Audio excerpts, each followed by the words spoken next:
فرش التراب يضمني. بانی محترم، سوال میرا یہ ہے کہ صدقہ جاریہ کی مختصر سی وضاحت اور اس کے علاوہ بلڈ ڈونیشن جو کوئی بھی اپنی زندگی میں کیا گیا ہو. جی بلڈ ڈونیشن، خون کا عطیہ. بلڈ ڈونیشن، جی اچھا.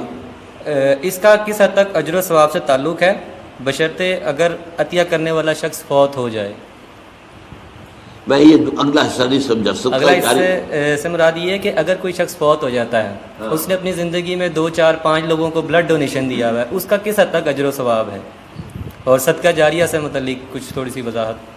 دیکھیے، صدقہ جاریہ تو اس کو کہتے ہیں کہ کوئی ایسا کام کہ جس کا ثواب کسی انسان کے فوت ہونے کے بعد بھی مسلسل ملتا رہے اس کو.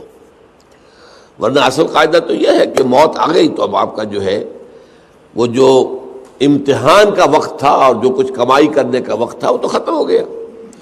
جیسے امتحان میں کہتے ہیں کہ بس سٹاپ رائٹنگ، اب وہ آپ کی رائٹنگ تو ختم ہو گئی.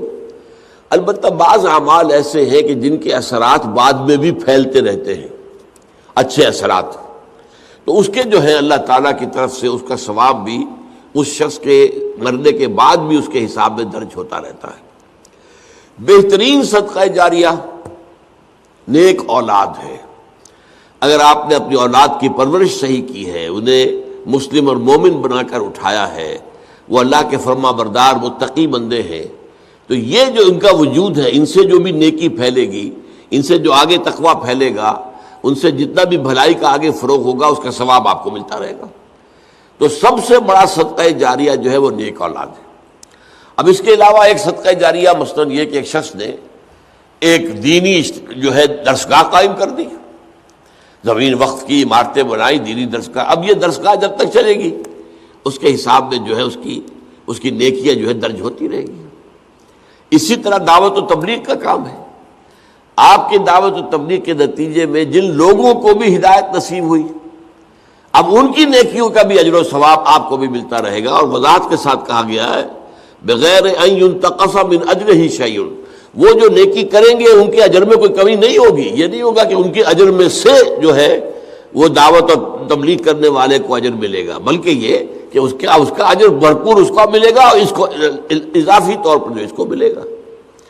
تو یہ ہے خیر کا کوئی کام غریبوں کے لیے، عوام کے لیے. جیسے پرانے زمانے میں ہوتا تھا کہ پل بنا، چاہ بنا، مدرسہ، تالاب بنا. اب اس زمانے میں واٹر سپلائی تو نہیں ہوتی تھی، کہیں کنواں کھود دینا، کہیں راستے پر سبیل ایسی لگا دینا کہ پانی وہاں سے ٹھنڈا جو ہے مسافروں کو ملتی. یہ سارے کام جو ہے یہ صدقہ جاریہ ہے. باقی اگر کسی نے کسی کو خون دیا ہے اور وہ نیکی کے ارادے سے دیا ہے تو اس کا اجر و ثواب اس سے ملے گا. باقی اس میں آگے اس کے کوئی منتقل ہونے کا میرے خیال میں کوئی معاملہ نہیں ہے. هي الحلقات تحفظني بآيات من القرآن، هي الحلقات تملأني بحب المصطفى العدنان.